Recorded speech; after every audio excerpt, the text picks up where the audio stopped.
Bon dia, bon tarde, bon noite. Hi, family and friends. It's Kevin and Rebecca. It is August 19th. This is video 2 in our video series since we've been invited as Peace Corps volunteers to Timor-Leste. We just arrived. We've been here in Dili about a day and a half. So we started our journey in Charlotte on the 15th and flew to Chicago for our staging, which was basically just a 5 to 6 hour orientation. It's the first time we met all the other volunteers who are coming to Timor with us. There are 30 of us in all, 11 men and 19 women, and that was a really great time getting to meet everybody. We have a very diverse group, people from all different backgrounds, different ages. Yeah, really cool first impressions, and it seems like a group that is going to be a lot of fun. We left from Chicago. From the time we left there to the time we landed in Dili was about 35 hours of travel time.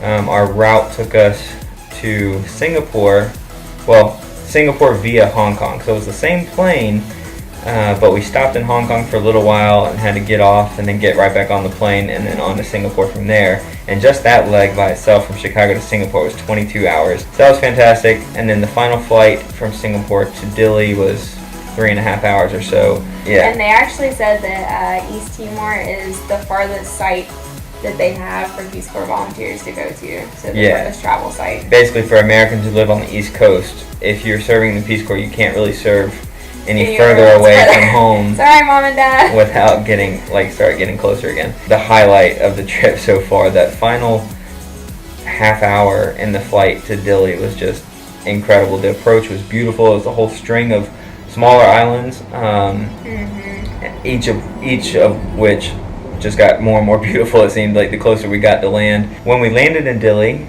that was also fantastic. Like I said, the approach was beautiful, and then there was a whole slew of people waiting to greet us. There were military personnel in uniform lined up outside of the plane for us to walk through. Peace Corps Country Director was there to greet us along with several other staff, and some press were there to take photos.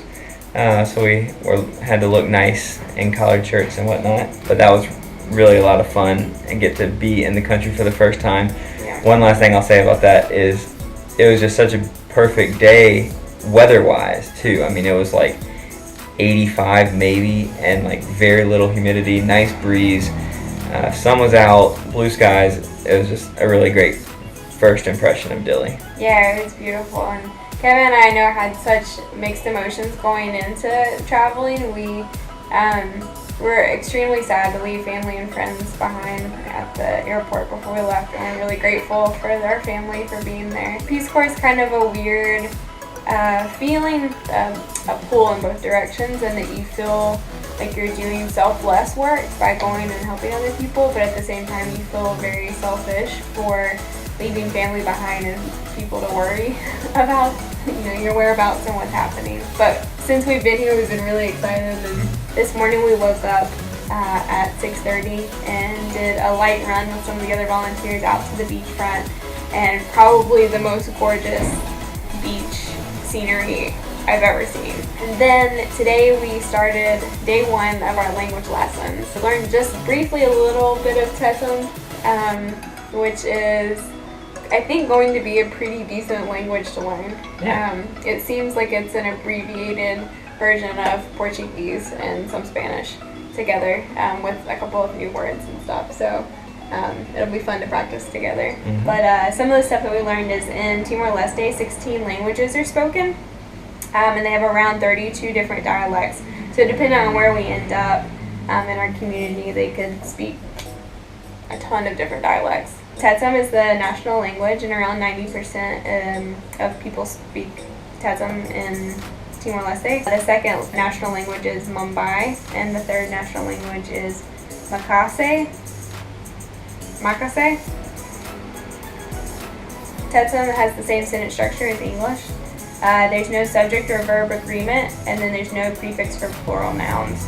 And something that we really learned was that the word Malay means foreigner, and it's often the word that's used for anyone that looks like they might be from a Western society. It's like you may have heard gringo, but it's sort of like their version of that, but not. They typically mean it in a less negative way. And then something else is whenever you address people in a professional setting, usually you'll say Mon for men and Mana for women. So Kevin would be Mon Kevin, and I'm Mana Rebecca.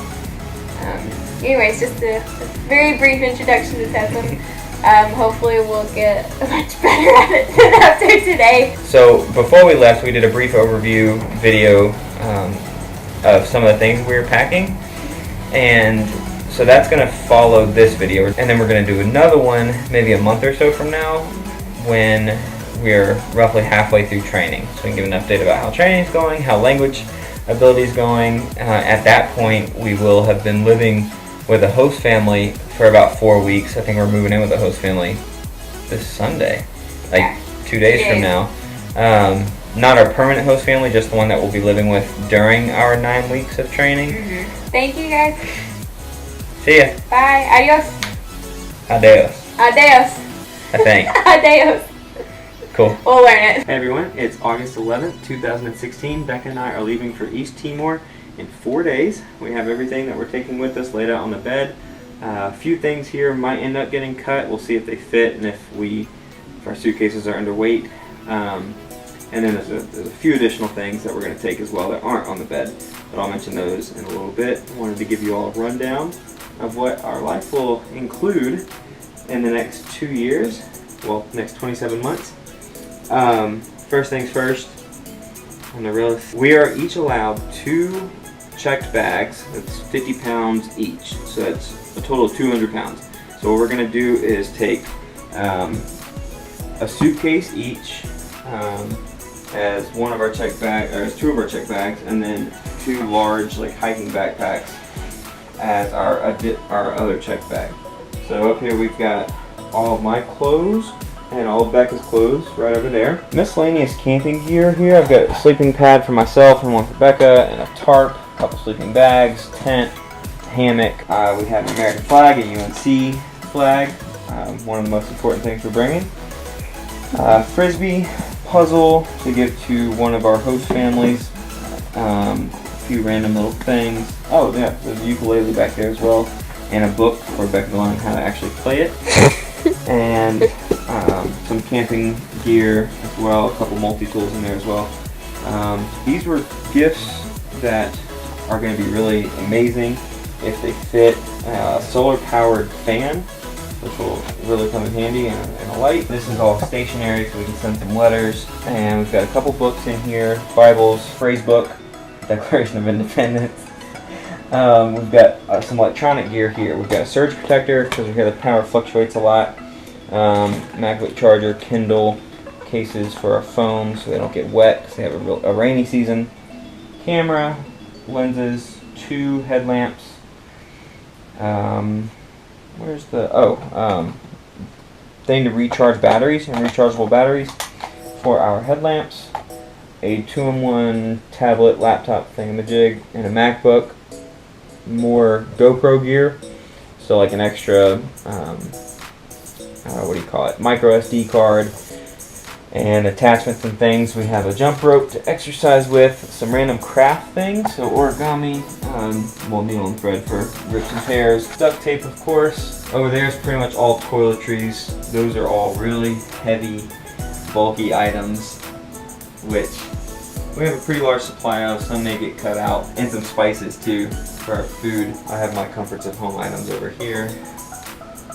These. Oh, our shoes are up in the front. We have I've got a pair of boots and nice dress shoes, some Chaco type shoes, running shoes. Becca has pretty much the same thing. That pretty much covers it. Some things that aren't on the bed that we are still going to take are sunscreen.